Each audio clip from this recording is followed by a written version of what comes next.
الرحمن الرحیم نحمده ونصلی علی رسولہ الکریم اما بعد۔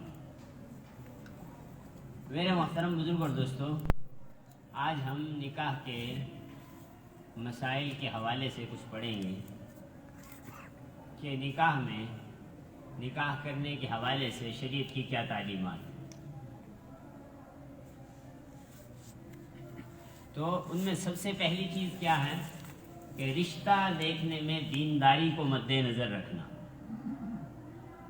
سب سے پہلی چیز کیا ہے؟ رشتہ دیکھنا۔ تو کس بنیاد پر رشتہ کیا جائے؟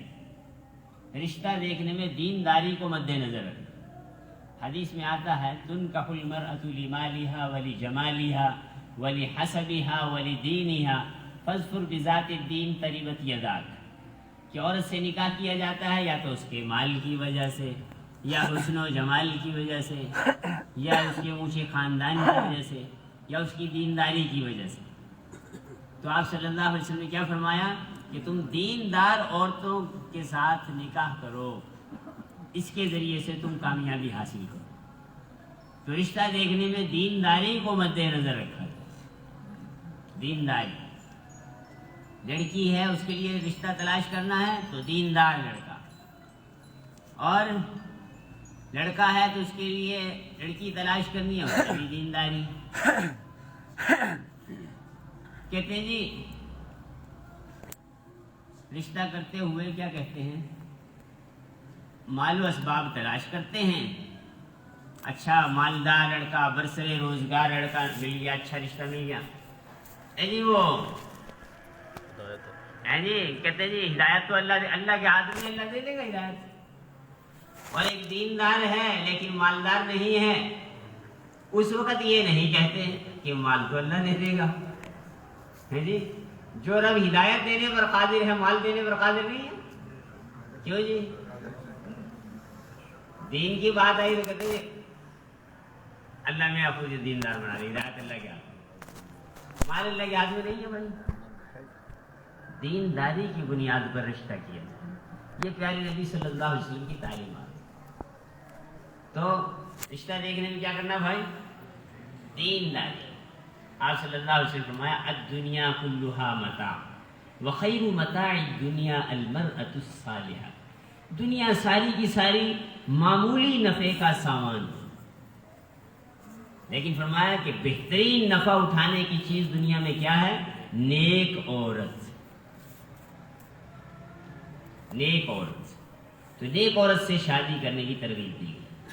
دیندار ہوگی لڑکی، دیندار ہوگی، اس سے آگے جو نسل چلے گی وہ بھی دیندار۔ ایک ولی کی تاریخ بھی آپ نہیں پڑھ، ایک ولی کو بھی نہیں ثابت کر سکتے تاریخ سے جس کی ماں دیندار نہ ہو۔ جتنے بھی اولیاء کرام گزرے ہیں انہوں نے دیندار ماؤں کی گود میں پرورش پائی۔ تو دینداری کو مد نظر رکھنا، دینداری کو۔ اسی طرح لڑکی کے لیے لڑکا تلاش کرنا ہے، وہ بھی دیندار۔ فرمایا کہ دیندار سے شادی کرو، اگر اسے لڑکی پسند آ گئی تو محبت کرے گا، اور پسند نہ آئی تو ظلم نہیں کرے گا، نبھا کرے گا۔ کیا کرے گا بھائی؟ تو دینداری، اچھے اخلاق دیکھے جائیں۔ اور دوسری چیز، ایک حدیث میں آیا کہ آپ صلی اللہ علیہ وسلم نے ارشاد فرمایا جب کوئی ایسا شخص جس کے دین اور اخلاق پسندیدہ ہوں تمہیں نکاح کا پیغام دے تو اس کے ساتھ نکاح کر دیا کرو، بصورت دیگر زمین میں فتنہ و فساد پیدا ہو جائے۔ تو دیندار رشتہ آ جائے تو اس رشتے کو قبول کر لینا چاہیے۔ دوسری چیز کیا ہے؟ اب رشتہ مناسب مل گیا، اب کیا کرنا ہے؟ نکاح میں جلدی کرنا، نکاح میں جلدی کرنا۔ فرمایا کہ 3 چیزوں میں جلدی کرنی چاہیے۔ ایک نماز جب اس کا وقت آ جائے، دوسرے جنازہ جب وہ تیار ہو جائے، تیسرے بن بیاہی عورت جب کہ اس کا مناسب رشتہ مل جائے۔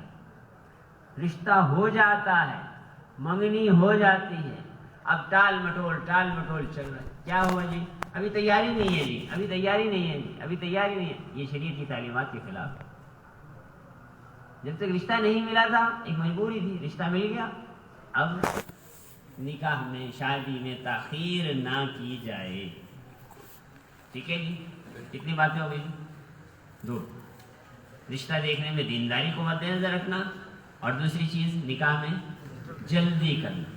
تیسری چیز شادی میں سادگی. شادی کے کتنے حرف ہیں جی؟ شین کے 3 نقطے ہیں. ان 3 نقطوں کو اڑا دیں. شادی کو کیا بنا دے بھائی؟ سادگی.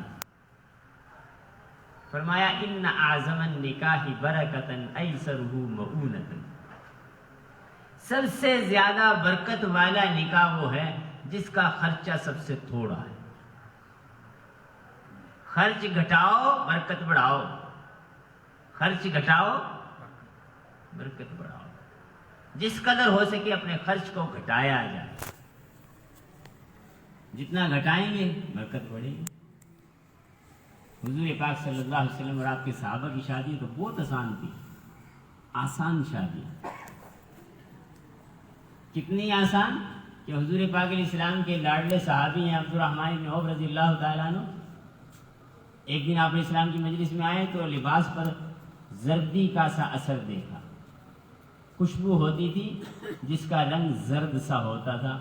وہ خوشبو عام طور پہ شادی وغیرہ کے موقع پر لگا لی جاتی. تو آپ نے پوچھا ہے عبد الرحمن یہ کیا؟ کہا رسول اللہ میں نے شادی کر لی. یا رسول اللہ میں کتنے حق مار کے بدلے میں؟ کہا کھجور کی گٹھلی کے وزن کے برابر چاندی کے بدلے. تو اللہ کے نبی نے بڑی مسرت کا اظہار فرمایا. کتنی آسان شادی. سب سے زیادہ محبت کس سے تھی؟ صحابہ کو، امام الانبیاء صلی اللہ علیہ وسلم سے. لیکن اللہ کے نبی کو بھی شادی میں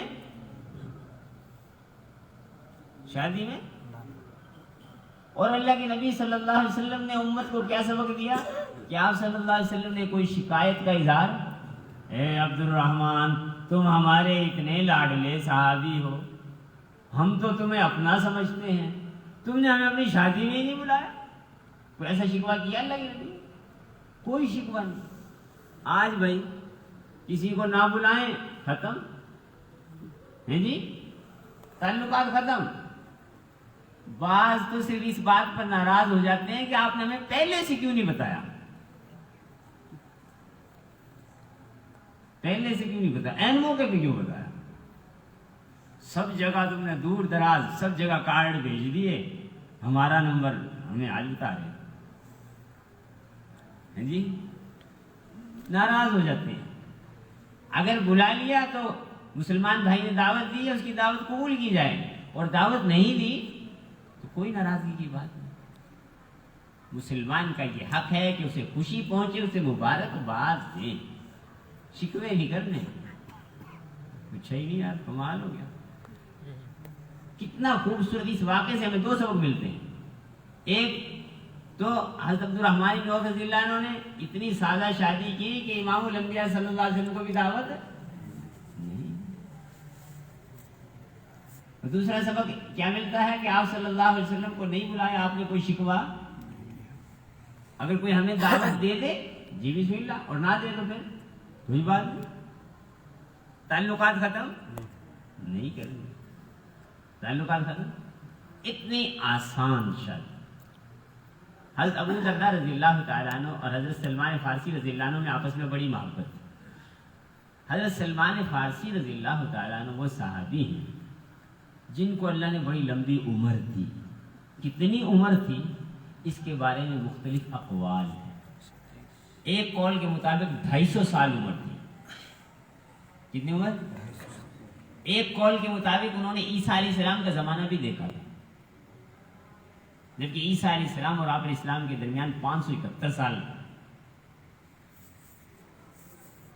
تو حضرت سلمان فارسی رضی اللہ عنہ نے ابو درداء رضی اللہ تعالیٰ عنہ سے کہا کہ فلاں گھر میں میری شادی کی بات تو چلاؤ. کہ چلو بھائی. چل پڑے دونوں. وہاں پہنچے. سلمان فارسی رضی اللہ عنہ کو باہر کھڑا کیا ابو درداء رضی اللہ تعالیٰ عنہ اجازت لے کر گھر والوں سے گھر کے اندر چلے گئے. انہوں نے گھر والوں نے بڑی خوشی کا اظہار کیا, بٹھایا, بات چیت شروع ہوئی, کیسے آئے جناب.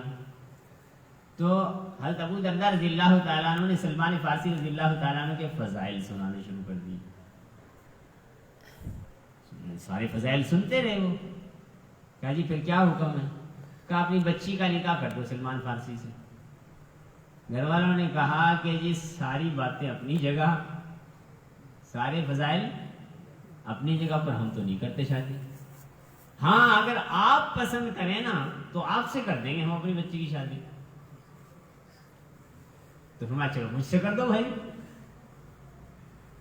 اسی مجلس میں نکاح ہو گیا, اسی مجلس میں. اور سلمان فارسی رضی اللہ عنہ کہاں ہیں؟ گھر کے باہر کھڑے ہیں, وہ انتظار میں ہیں. خوشی آئے گی, خوشخبری ملے گی. چنانچہ جب نکاح ہو گیا اب باہر تشریف لائے تو بڑے شرماتے شرماتے آ رہے تھے.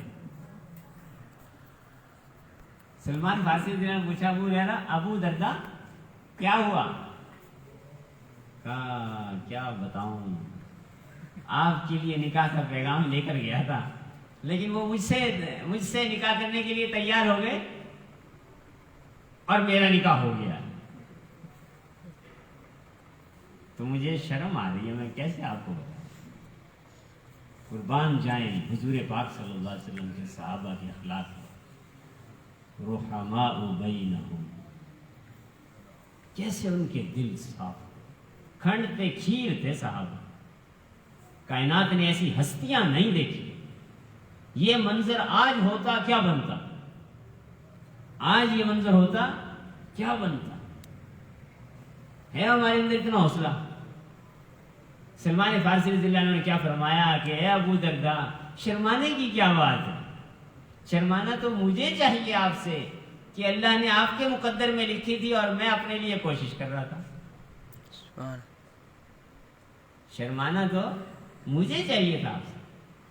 اور آج ایسا ہوتا بھائی, کیا خیال ہے, مرنے مارنے پر نہ تل جاتے ہیں جی,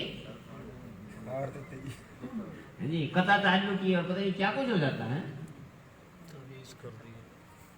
کیسی آسان شادیاں, کیسی خوبصورت زندگی حضور پاک صلی اللہ علیہ وسلم کی اور آپ کے صحابہ کی. تو شادیوں کو آسان بنا, کیا کرے بھائی. شیخ الحدیث مولانا زکریا صاحب رحمۃ اللہ علیہ نے اپنی آپ بیتی میں لکھا ہے کہ میں نے اپنی 2 شادیاں, اپنی بھانجی کی شادی, اپنی بیٹیوں کی شادی, اپنے بچوں کی, پوتوں نواسوں کی, یعنی اپنے میرے ہاتھ سے 16-17 شادیاں انجام پائی. مجھے نہیں معلوم کہ 2 رکعت پڑھنا زیادہ آسان ہے کہ شادی کرنا. اتنی آسان شادیوں کو ہم نے بہت مشکل بنا دیا. نکاح آسان ہوگا زنا مہنگا ہو جائے گا, اور نکاح مشکل ہوگا زنا آسان ہو جائے گا. شادیوں کو آسان بنا, کیا کرے وہ شادیوں کو. آدمی سر پکڑ کے بیٹھ جاتا ہے کیسے شادی ہو. لڑکے کی شادی صرف 2 قسم کا خرچہ اور کوئی خرچہ نہیں. ایک خرچہ کیا ہے, حق مہر. دوسرا خرچہ کیا ہے, ولیمہ. حق مہر کے اندر یعنی اتنا آسان کر دیا گیا حق مہر کہ آج کے حساب سے تقریباً 5,000 روپے, یہ کم سے کم حق مہر تقریباً. اور ولیمہ اتنا آسان کر دیا کہ جیسی گنجائش ویسا کر دو. آگے انشاءاللہ ولیمے کی بات کرتے ہیں. تو یہ 2 خرچے ہیں لڑکے والوں کے بس. اور لڑکی والوں کے ذمے کچھ بھی شریعت نے لازم نہیں کیا, کچھ بھی لازم. لڑکی کا نان و نفقہ تو لڑکے والے کے ذمے ہے. لیکن شادیاں مشکل کیوں ہو گئی؟ لڑکے والوں کی لڑکی والوں سے ڈیمانڈ ہے, اور لڑکی والوں کی لڑکے والوں سے ڈیمانڈ. دینے کا جذبہ ہوگا محبتیں بڑھیں گی، لینے کا جذبہ ہوگا تو نفرتیں بڑھیں گی، فاصلے بڑھیں گے۔ لڑکے والے یہ سوچتے ہیں کہ یہ بھی جہیز میں ملے گا، یہ بھی ملے گا، یہ بھی ملے گا۔ ایک بچی کی شادی ہوئی، مالدار لڑکی تھی، اس کے والدین مالدار تھے۔ لڑکے والوں نے اتنی امیدیں باندھی کہ انہوں نے اپنے گھر کا اچھا بھلا دروازہ توڑ کر بڑا گیٹ لگوایا اور اپنے رشتہ داروں کو بتایا کہ گاڑی ملے گی جہیز میں۔ کیا ملے گی بھائی؟ اور لڑکی کے والد نے سب کچھ دے دیا، گاڑی نہیں۔ کیا ہوا بھائی؟ جو اس کے بس میں تھا سب کچھ دے دیا، اور گاڑی بھی دے سکتا تھا، یا تو ذہن میں نہیں آیا، خیال میں نہیں آیا، یا کچھ ہوا، اس نے گاڑی نہیں دی۔ کسی توہین اور تحقیر کی وجہ سے نہیں، ویسے یہ پروگرام نہیں بنا، یا ذہن میں نہیں آیا، خیال نہیں کیا۔ ادھر انہوں نے سب کو کہہ رکھا تھا کہ دیکھنا اتنا جہیز آئے گا، کہ تو جہیز تو بہت دیا لیکن گاڑی نہیں دی۔ انہوں نے اسے اپنی توہین اور عار، اپنی شرمندگی سمجھ لیا، اور وہ جو دھومیں مچا رکھی تھی انہوں نے کہا ہاں بھائی وہ کدھر ہے گاڑی؟ جی وہ ہوتے ہیں دو چار شرارتی قسم کے، وہ جی کدھر ہے جی؟ وہ جی باہر لائٹیں مار رہی ہے، وہ ہارن کی آواز نہیں آ رہی تمہیں؟ تو بہرحال یہ ہے کہ جذبہ ایسا تھا، سوچ ایسی تھی، تو اس کی نحوست وہ پھر شادی چل نہ سکی۔ تو لڑکے کے ذمے ہے لڑکی کے لیے تمام چیزیں، تمام ضروریات زندگی کا مہیا کرنا اپنی وسعت کے مطابق۔ شادی کو مشکل بنا دیا، شادی کو آسان بنا، شادی کو آسان۔ وَإِنَّ أَعْظَمَ النِّكَاحِ بَرَكَةً أَيْسَرُهُ مَؤُونَةً، سب سے زیادہ برکت والا نکاح وہ ہے جس کا خرچہ سب سے تھوڑا ہے۔ اس کے بعد ہے نکاح کو مسجد میں کیا جائے۔ نکاح عبادت ہے، اور عبادت کی جگہ کیا بھائی؟ حدیث میں آیا اعلنوا هذا النکاح وجعلوه فی المساجد، نکاح کو اعلانیہ طور پہ کیا کرو، ان لوگوں کو پتہ چلے بھائی نکاح ہو گیا ہے، اور مسجد میں کیا کرو نکاح بہت ساری خرافات سے بچ سکتے ہیں اگر نکاحوں کو مسجدوں میں شروع کرنا۔ بہت ساری رسومات ختم ہو۔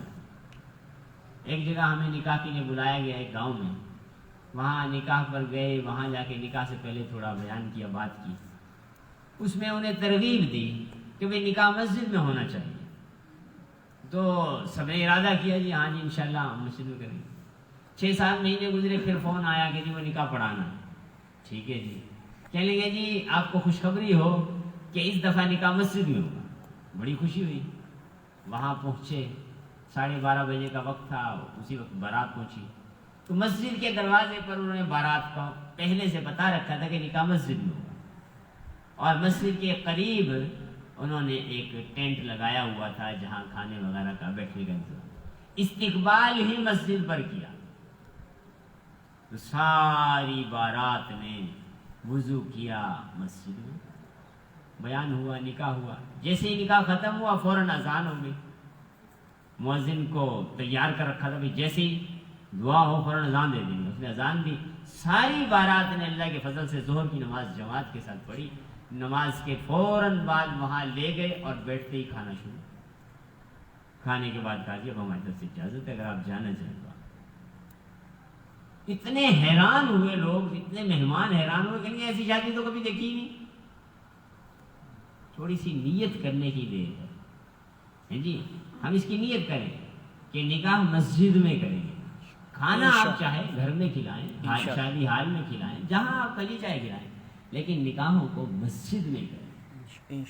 کرتے ہیں اس کی نیت انشاءاللہ؟ کون کون کرتا ہے کہ جہاں تک بس چلے گا اس کی بات چلائیں گے، اس کی کوشش۔ اس کے بعد اگلی چیز ہے مہر۔ نکاح میں مہر کی حیثیت فرض کی سی ہے۔ شریعت نے مہر کو عورت کا لازمی حق قرار دیا، اور قرآن میں اللہ نے فرمایا کہ عورتوں کا حق مہر خوش دلی کے ساتھ ادا کیا۔ مہر کی کم سے کم مقدار بھی بتا دی، اور زیادہ سے زیادہ کی رخصت بھی دے دی۔ تو کم سے کم مقدار جیسے کہ ہم نے عرض کیا ہے کہ بھئی تقریباً 5,000 روپے آج کل حق مہر مقرر کیا، اور زیادہ اپنی حیثیت اور وسعت کے مطابق کیا جائے، فخر نہ ہو، ریا نہ ہو۔ یہ مہر کے ذریعے سے لڑکی کو، دلہن کو عزت دینی ہے۔ کیا کرنا بھائی؟ عزت دینی ہے۔ آپ کی حیثیت اللہ نے زیادہ بنائی ہے، آپ اپنی حیثیت کے مطابق حق مہر رکھیں، ہو سکے تو مہر فاطمی رکھیں۔ مہر فاطمی 131 تولے 3 ماشے چاندی۔ بھائی ابھی برمانا ہے 131 تولے 3 ماشے چاندی کتنے کی بنے گی؟ تھوڑا حساب تو لگا۔ یہ مہر فاطمی ہے۔ تو اگر اللہ نے وسعت دی ہے تو اتنا مہر، لڑکی والے اس کی شرط نہ لگائیں کہ جی مہر فاطمی آپ نے دینا ہے، اس لڑکے کی گنجائش ہے پتہ نہیں۔ لیکن اگر لڑکے والوں کو اللہ نے وسعت دی ہے تو وہ اس مہر کے ذریعے سے لڑکی کو عزت دیں۔ آج کا ریٹ مہر فاطمی 1,70,950 روپے۔ اگر اللہ نے حیثیت دی ہے تو مہر دیں، انشاءاللہ خوش ہو جائے گی دلہن، خوش ہو جائے گی، لڑکی والے بھی خوش ہو جائیں گے۔ حضور پاک صلی اللہ علیہ وسلم کے پاس ولیمے کے پیسے نہیں ہیں، ولیمے کا انتظام نہیں ہے، لیکن اللہ کے نبی نے مہر اس بیوی کا بھی کتنا مقرر کیا، جتنا باقی سب بیویوں کا مقرر کیا، جو تقریباً مختلف روایات ہیں 400 درہم تھا یا 450 درہم تھا، یہ تقریباً اتنا ہی 1,70,000 جو بنا ہے۔ تو آپ صلی اللہ علیہ وسلم نے مہر ایسے مقرر کیا۔ ہم نے دیکھا ہے، ایک نکاح پڑھانے کے لیے میں گیا، بارات آئی، وہ اتنا جناب ڈھول ڈھال بج رہا ہے اور وہ ناچنے گانے والوں پر پیسے لٹائے جا رہے ہیں۔ جب میں نکاح پڑھانے بیٹھا کہ جی ہاں جی مہر کتنا لکھوں، تو اس میں مذاکرات شروع ہو گئی، جی اتنا لکھو اتنا لکھو۔ ایک جو شادی کا سرکردہ روح رواں تھا کہیں گا 500 لکھ دو۔ میں نے کہا میں نہیں پڑھاتا 500 میں نکاح، 500 میں نہیں ہوتے نکاح، 500 میں۔ دیکھو اب اس ناچنے گانے والوں کو اللہ کی نافرمانی پر پیسہ لٹایا جا رہا ہے، اور جہاں خرچ کرنا ہے وہاں نہیں کرنا۔ یہ دین سے دوری ہے، جہاں خرچ کرنا ہے وہاں نہیں کر رہے، اور جہاں نہیں کرنا وہاں ہو رہا ہے۔ اللہ نے وسعت دی ہے، دل کھول کر دیں حق مہر، لیکن اس میں ریا نہ ہو، فخر نہ ہو، بس دل میں یہ نیت ہو کہ اس کے ذریعے سے ان کو عزت دی جائے، یہ اکرام، اس نیت سے۔ مہر فاطمی اگر یہ حیثیت ہے تو برکت کی نیت سے مقرر کیا جائے، اور پھر جو مقرر ہوا ہے اس کی ادائیگی کا اہتمام ہو۔ ادائیگی کا، ایک میں نکاح پڑھانے لگا، مہر مقرر کرنے لگے، تو دولہا کا والد کہنے لگا باجے عورتیں تو معاف کر دیں گی۔ میں نے کہا بھائی تو ابھی یہی رکھ میرے سامنے پیسے، ورنہ اصل میں تو مہر جب دلہا جائے اپنی دلہن سے ملنے کے لیے تو اس موقع پر جا کے اپنے ہاتھ سے رکھے، اپنے ہاتھ سے اس کے ہاتھ میں پکڑائے کہ بھئی یہ تیرا حق مہر ہے۔ میں نے کہا تیری نیت تو ابھی خراب ہوئی، کہ باجے عورتیں تو معاف ہی کر دیتی ہیں۔ میں نے کہا بھائی ابھی جو لکھے ہیں نا یہ 5,000 روپے، یہ ابھی میرے سامنے جمع کرا، میں نے لڑکی کے والد کو ابھی حوالے کر لیا، نیت تو ابھی سے خراب ہے۔ آپ صلی اللہ علیہ وسلم نے ارشاد فرمایا، جس کا مفہوم ہے کہ جو مہر مقرر کرے اور اس کی نیت مہر کی ادائیگی کی نہ ہو، وہ اللہ سے زانی ہونے کی حالت میں ملاقات کرے گا۔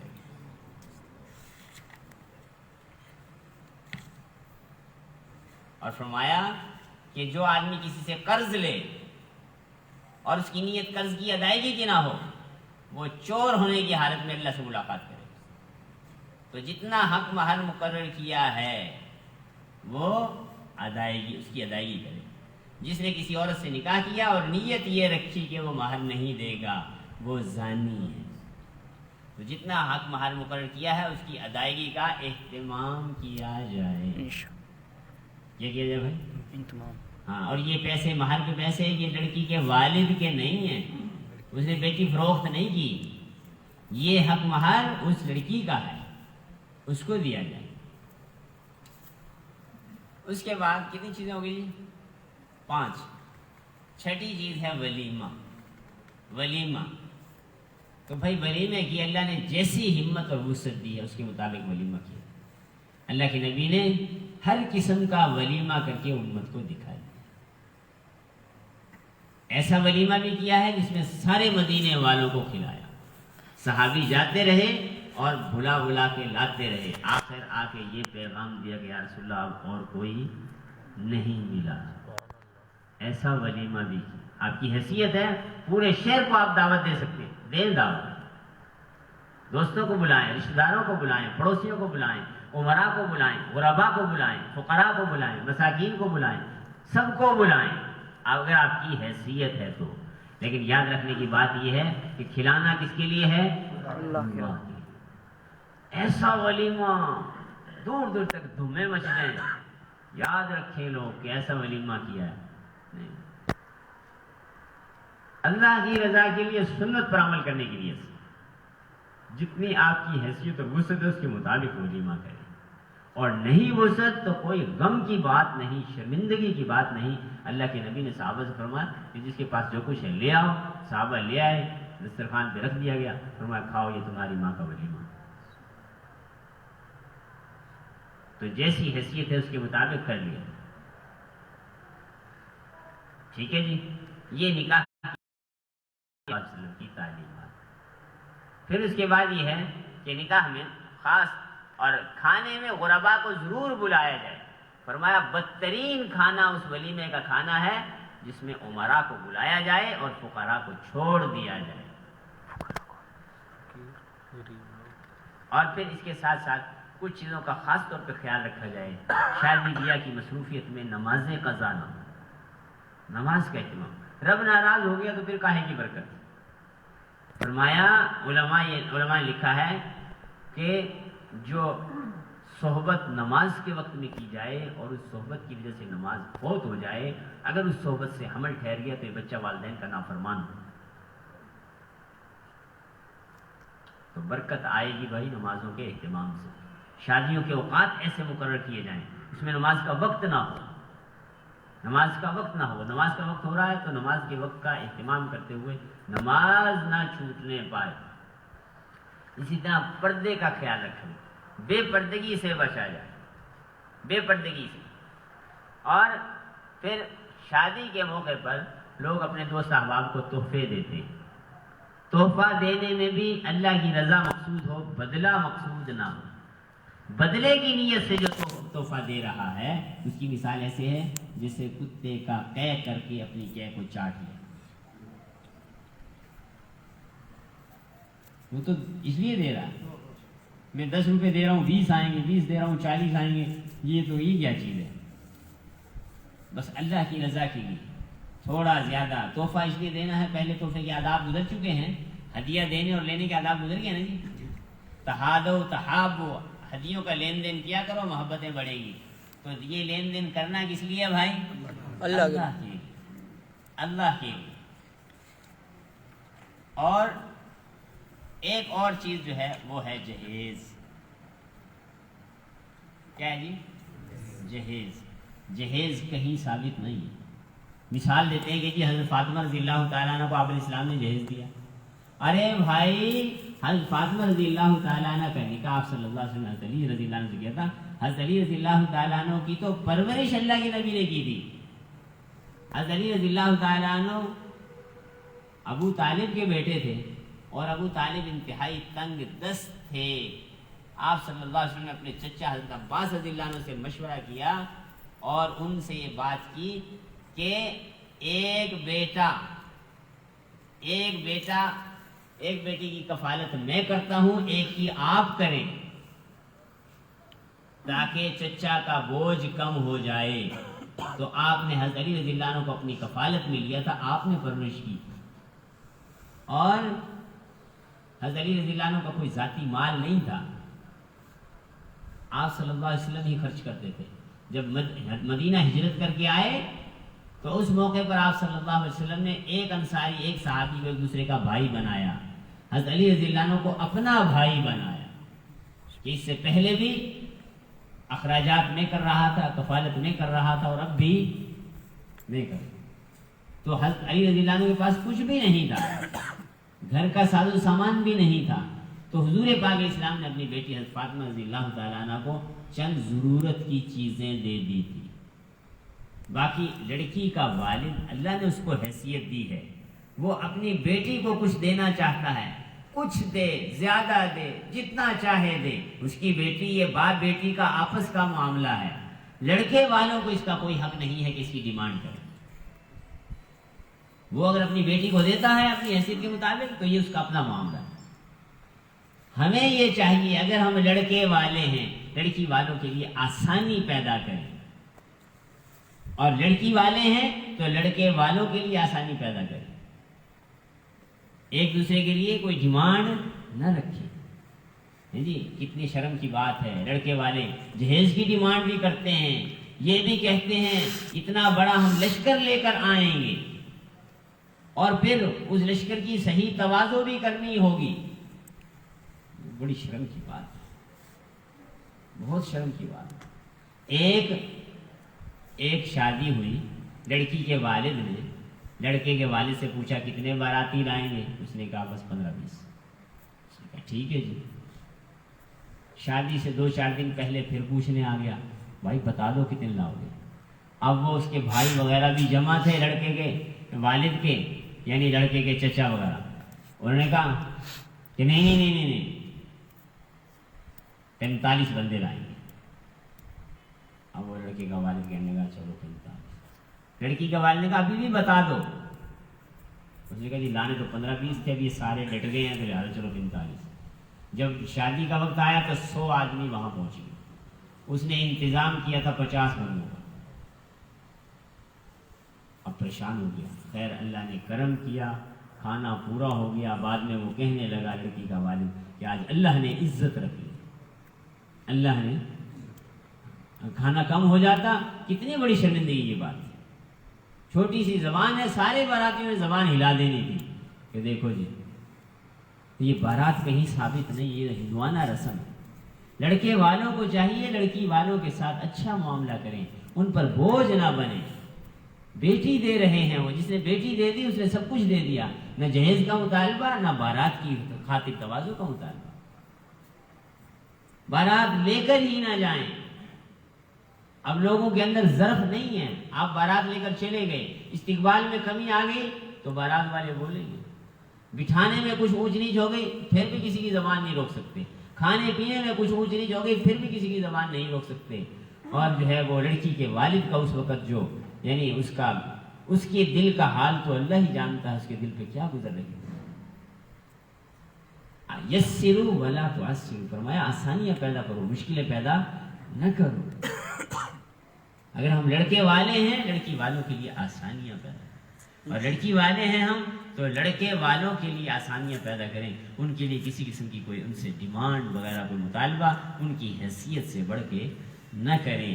تو میرے محترم بزرگ دوستو، حضور پاک صلی اللہ علیہ وسلم کی تعلیمات یہ ہمارے لیے بہترین نمونہ ہیں۔ ہماری شادیاں ایسی ہوں گی انشاءاللہ، ہماری زندگی آسان ہوگی، ہمارے گھر میں خیر و برکتیں آئیں گی۔ تو سارے کرتے ہیں نیت انشاءاللہ؟ کون کون اس کی نیت کرتے ہیں انشاءاللہ؟ شادیوں کو اپنی انشاءاللہ سنت کے مطابق، شریعت کے مطابق اللہ ہم سب کو عمل کی توفیق عطا فرمائے۔ سبحان اللہ و بحمدہ، سبحانک اللہم و بحمدک، نشہد ان لا الہ الا انت، نستغفرک و نتوب الیک۔ آمین آمین آمین۔ صلی اللہ